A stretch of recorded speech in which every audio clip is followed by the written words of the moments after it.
Perannya udah ini. Assalamualaikum warahmatullahi wabarakatuh.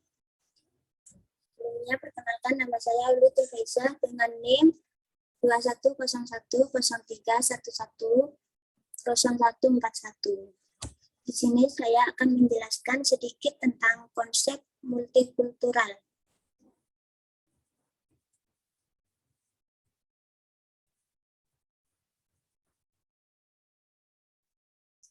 Pengertian pendidikan multikultural.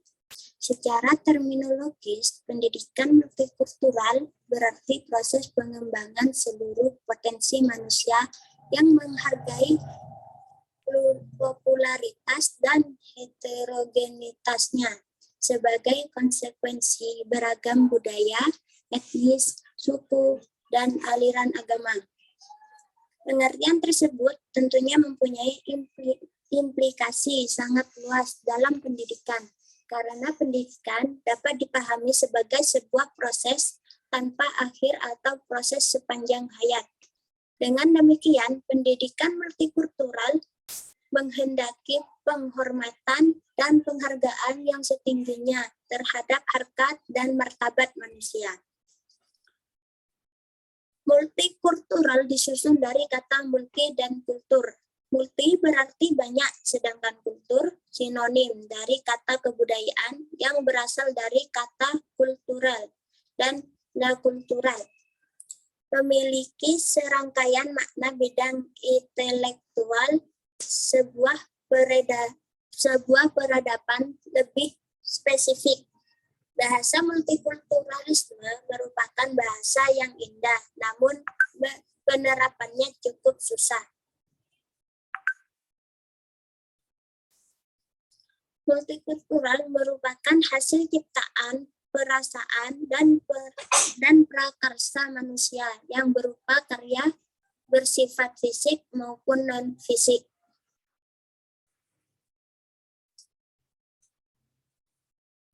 Sifat khas multikultural.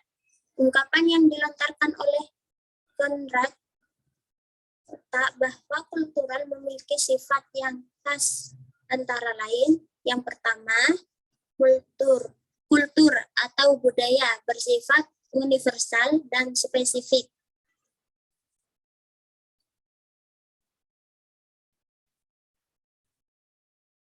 Yang kedua, kultur adalah simbol.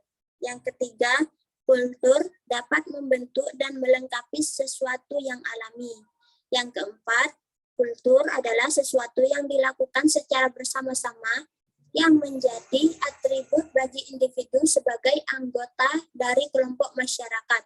Yang kelima, kultur adalah sebuah model.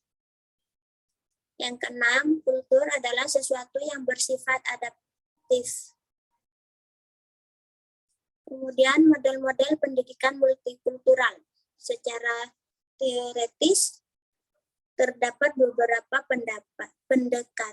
pendekatan dari model-model pendidikan multikultural yang pernah ada dan sedang dikembangkan oleh negara-negara maju, yaitu yang pertama, pendidikan tentang perbedaan kebudayaan atau multikulturalisme.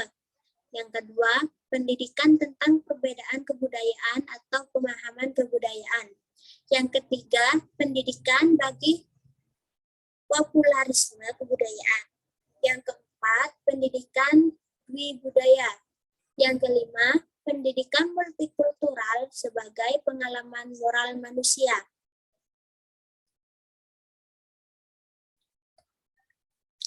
Selanjutnya, prinsip dan tujuan pendidikan multikultural. Pendidikan multikultural mempunyai tujuan dan prinsip sebagai berikut. Yang pertama, setiap siswa mempunyai kesempatan untuk mengembangkan prestasi mereka. Yang kedua, siswa belajar bagaimana belajar dan berpikir secara kritis.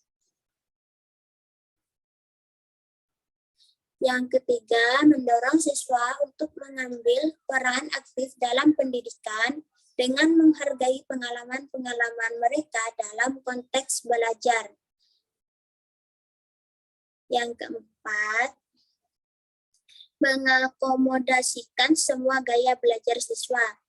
Yang kelima, mengapresiasi kontribusi dari kelompok-kelompok yang berbeda. Yang keenam, mengembangkan sikap positif terhadap kelompok-kelompok yang mempunyai latar belakang berbeda. Kemudian ada metode dan pendekatan multikultural.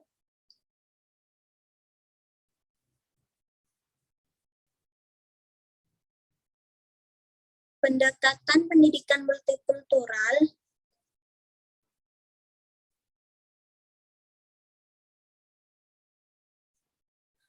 dibagi menjadi 6. Yang pertama, pendekatan historis.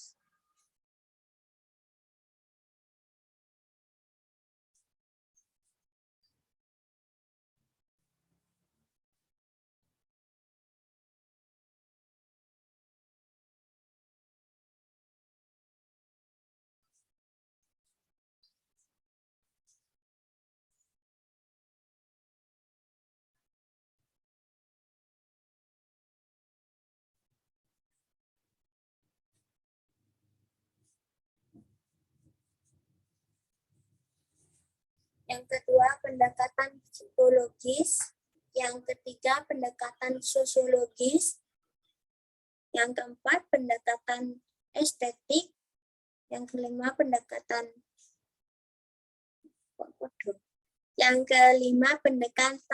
perspektif gender.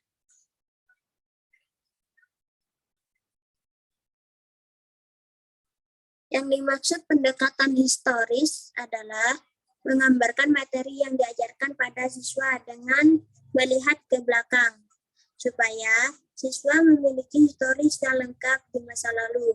Sedangkan pendekatan sosiologis, pendekatan ini mengajarkan kontekstualisasi atas semua yang pernah terjadi di masa lalu. Pendekatan kultural. Pendekatan ini lebih memfokuskan pada tradisi dan otentisitas yang sudah berkembang. Sedangkan pendekatan psikologis adalah mengajarkan untuk memperhatikan kondisi psikis seseorang secara mandiri. Pendekatan estetik merupakan pendekatan siswa untuk memiliki sikap sopan dan santun, ramah, damai, dan mencintai keindahan. Pendekatan perspektif gender. Pendekatan ini mengajarkan siswa untuk menyamaratakan jenis kelamin, karena jenis kelamin bukan hal yang akan menghalangi seseorang untuk sukses.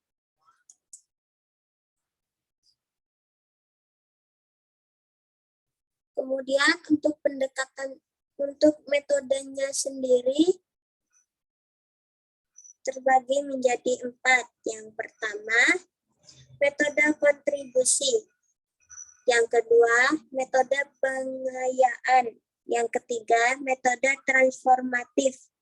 Dan yang keempat, metode pembuatan keputusan dan aksi sosial.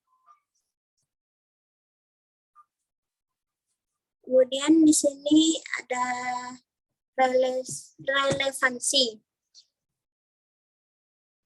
Multikultural di sini dapat diartikan sebagai keragaman budaya yang menggambarkan toleransi kesatuan berbagai kelompok sosial, kebudayaan, dan suku bangsa, budaya, dan juga agama.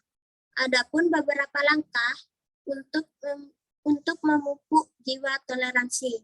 Yang pertama, menonjolkan segi-segi persamaan agama. Yang kedua, melakukan kegiatan sosial yang melibatkan para pemeluk agama yang berbeda. Yang ketiga, perubahan orientasi pendidikan agama yang mengedepankan aspek sektoral fikih. Yang keempat, menguatkan menginginkan pembukaan pembinaan individu yang mengarahkan pembentukan pribadi yang memiliki budi pekerti yang luhur dan akhlak al-karimah. Kemudian yang terakhir, menghindari jauh-jauh sikap egoisme beragama, sehingga mengklaim yang paling benar.